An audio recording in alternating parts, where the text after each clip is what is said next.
Cooking Mama, magluluto po tayo ng pork humba. Itong aking gagamitin, ready mix na po na humba.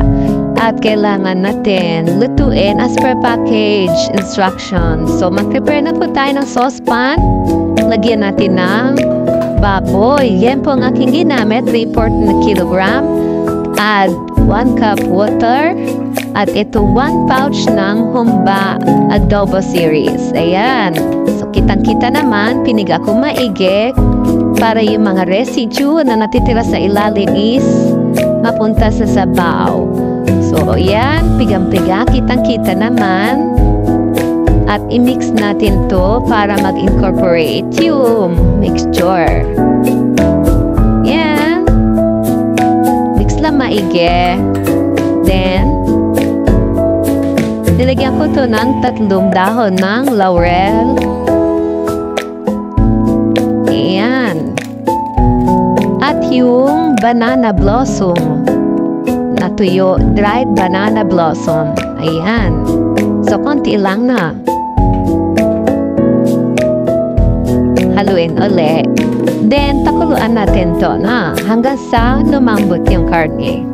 Siyempre, nilagyan ko siya ng pamintang durog.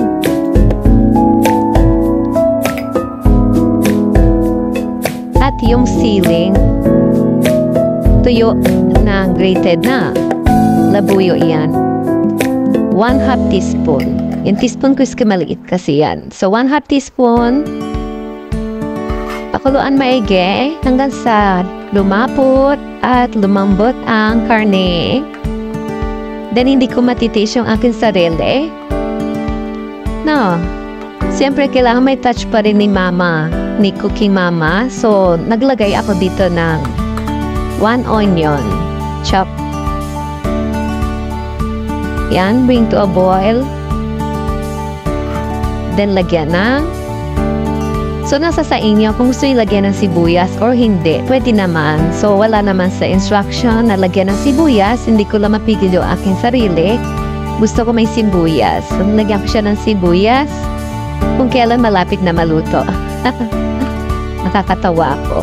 So, anyway, pakuluan natin, palaputin ng sabaw. So, hindi ako naaalatan. Lagyan ko ng konting asin. Siguro mga 1/2 teaspoon. Ito na yung finished product. So, nagustuhan nyo. Sana subscribe kayo sa akin channel. Love you all. Bye-bye.